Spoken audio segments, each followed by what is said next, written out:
Robot Shankar மாமா அவங்க வந்து மறைவுக்கு என்னால் வர முடியல. ஏன்னா அன்னைக்கு வந்து நான் வந்து குற்றாலத்தில் வடம் படப்பிடிப்பில் தான் இருந்தேன். அது கிரவுண்ட் சீனும் பெரிய பொருட்செலவு பண்ணி எடுத்துக்கிட்டு இருந்தாங்க.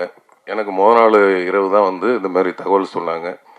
நான் போய் டைரக்டர்கிட்ட சொன்னேன், எப்படி விட மாட்டாங்கன்னு தெரியும், இருந்தாலும் கேட்டு பார்ப்போம், விட்டாங்கன்னா சந்தோஷம் அப்படின்ட்டு. அந்த மாதிரிங்க இந்த மாதிரி ஆகிப்போச்சு, அப்படியே விட்டிங்கன்னா காலைல பிள்ளைகிட்ட பிடிச்சிட்டு போய் அங்கே போய் பார்த்துட்டு ஈவினிங்கே நைட்டே போயிட்டு காலைல பார்த்துட்டு மத்தியானம் வந்துடுறேங்க அப்படின்னா, அப்படியா அப்படின்ட்டு. ஏன்னா இங்கே எவ்வளோ ஜூனியர் ஆர்டிஸ்ட் ஒரு 1000 பேர் இருக்காங்க. அந்த மாடு செட்டப்பு, மாடுபிடி வீரர்கள், அவ்வளோ மாடு சிவகங்கையிலேருந்து வந்து இறக்கிருக்கிறாங்க. அவ்வளோ ஆர்டிஸ்ட் காம்பினேஷன், இவ்வளோ இது கிட்டத்தட்ட ஒரு 12-13 லட்ச ரூபா 5 லட்ச ரூபா கிட்ட அன்னைக்கு ஒரு நாள் இல்லைன்னா அன்னைக்கு அவ்வளோ காலி. அந்த இருக்கும்போது நமக்கும் ஒரு கேட்கல, இருந்தாலும் கேட்டு பார்க்கலான்ட்டு வேற ஏதாவது சீன் இருக்கான்னு பார்த்தா வேற எந்த சீனும் இல்லை.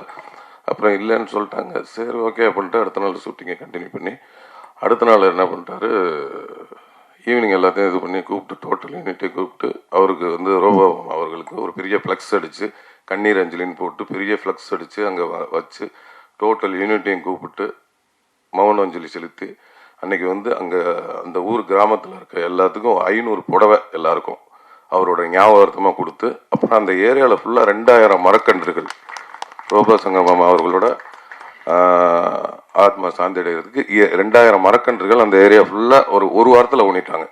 அன்னைக்கு வந்து ஊனை வச்சு ஆரம்பித்து ஒரு வாரத்தில் மரக்கன்று 2000 மரக்கன்று ஊனி 500 புடவை கொடுத்தாரு. அதை வந்து ரொம்ப இன்னைக்கு வந்து அவர் ஆத்மா சாந்தி அடை எனக்கு அன்னைக்கு இங்கே வராத ஒரு இதை அன்னைக்கு அங்கே போக்கிட்டாரு. அது ரொம்ப நன்றி.